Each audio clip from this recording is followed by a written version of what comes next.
Welcome back to Exposure Stories. In May 2019, rumors spread across the country that Kenny Rogers was spending his final days in a Georgia hospital. Tabloids claimed that he had called Dolly Parton to say goodbye and that the two old friends had secretly recorded one last song together. It was a heartbreaking story, but much of it wasn't true. Kenny had indeed been hospitalized for severe dehydration and other health complications, and his condition worried those closest to him. However, there is no evidence that Dolly Parton smuggled recording equipment into his hospital room or that the two recorded a secret farewell song there. The emotional legend grew because of how deeply fans loved their friendship and because a different song, Goodbye, would later feel like a final message from Kenny himself.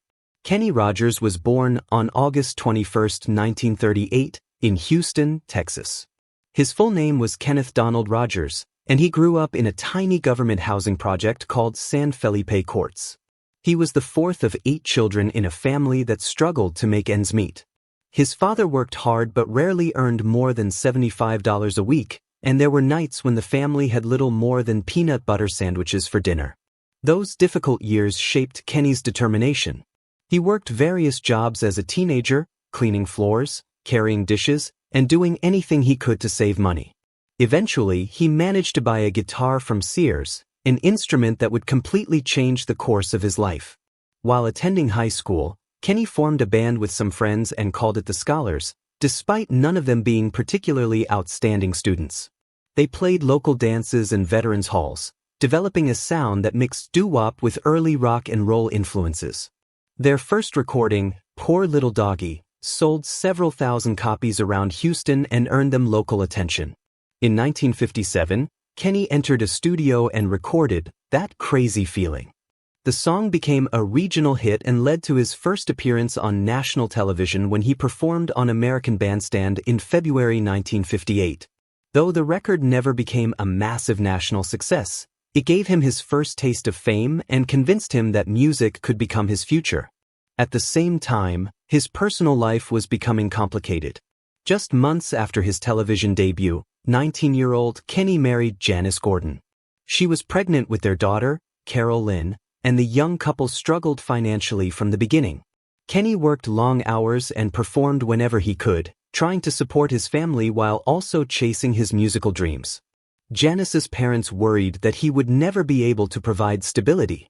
Their concerns added strain to the marriage, and by 1960 the relationship had collapsed. Kenny and Janice divorced, and he eventually made the heartbreaking decision to step away from raising his daughter, believing she would have a better life with her mother and stepfather. The decision haunted him for the rest of his life. In later interviews, he openly admitted that he had chosen his career over his first child and that it was one of the deepest regrets he carried. Success brought him wealth and fame, but it could never replace the memories he missed, including birthdays, school events, and the simple experiences of watching his daughter grow up.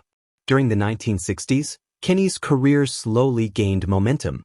He joined the New Christy Minstrels, a successful folk group that introduced him to national audiences and the professional music industry. Yet he wanted greater creative freedom. In 1967, he left the group and formed the First Edition.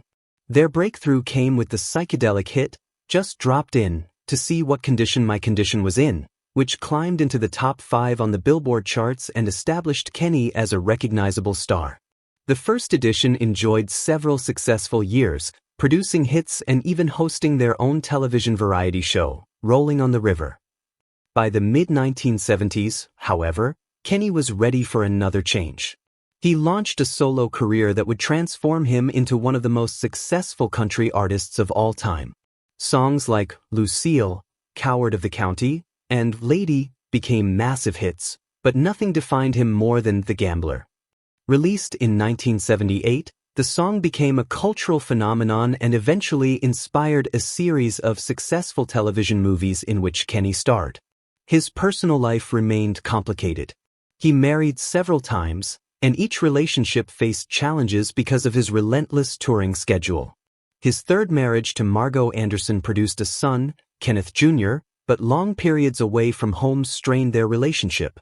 His fourth marriage to actress Marianne Gordon lasted longer and brought another son, Christopher.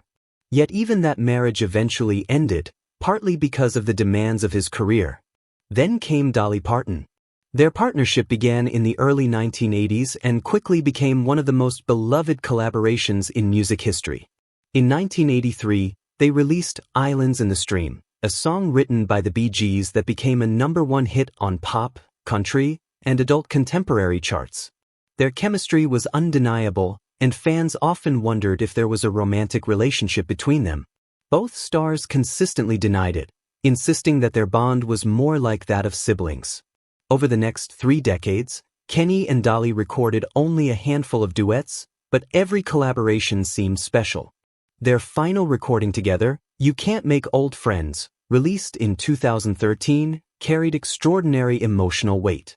The song reflected on friendship, aging, and the fear of losing someone you love. During the recording session, both singers reportedly became emotional, and listeners later viewed the song as a perfect summary of their relationship. In 1992, Kenny's life changed once again when he met Wanda Miller, a young waitress in Atlanta. Despite a significant age difference, they developed a close relationship and married in 1997. Kenny finally found the stability he had long sought. In 2004, when he was 65 years old, Wanda gave birth to twin boys, Justin and Jordan. Becoming a father again completely changed his priorities. He dramatically reduced his touring schedule and dedicated himself to family life. The twins became the center of his world. Kenny created traditions like Super Saturday, taking the boys to McDonald's, Chuck E. Cheese, and countless family outings. He often said he wanted to give them the childhood experiences he had missed with his older children. Friends joked that the legendary gambler had traded concert stages for playgrounds, but Kenny didn't mind. He knew time was precious. As he entered his late 70s, health problems became more frequent. He battled arthritis, back pain, and complications from previous surgeries. In 2018, he canceled the final dates of his farewell tour because his doctors warned him that continuing could seriously damage his health. Fans were disappointed, but most understood that the man who had spent 6 decades entertaining the world needed to rest. When news emerged in May 2019 that he had been hospitalized in Georgia, concerns spread rapidly. Rumors multiplied, and stories about secret recordings and final goodbyes circulated online. Yet Kenny recovered enough to return home. He spent his remaining months surrounded by family, away from the spotlight he had occupied for so long. Then, on March 20, 2020, Kenny Rogers passed away peacefully at his home in Sandy Springs, Georgia. He was 81 years old. Because of the COVID-19 pandemic, there could not be the grand public memorial many fans wished for. Instead, a small private service was held for his family. 1 week after his death, an unreleased song called Goodbye was released to the public. Written years earlier by Lionel Richie and recorded in 2009, the song suddenly felt like Kenny's farewell message to the world. Its gentle melody and reflective lyrics moved listeners to tears. Within days, millions had streamed it online, and many considered it the perfect final chapter of his remarkable career. By the end of his life, Kenny Rogers had sold more than 120 million records worldwide, won 3 Grammy Awards, and become one of the most beloved entertainers of his generation. Yet perhaps his greatest achievement was not his fame but his ability to connect with people through stories of love, regret, friendship, and second chances.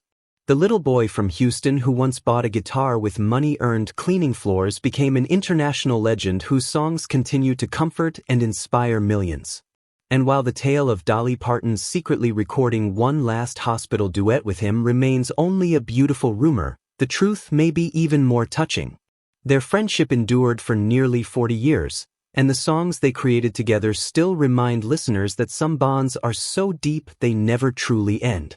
As "You can't make old friends" so perfectly said, certain relationships are gifts that time can never replace. Thanks for watching.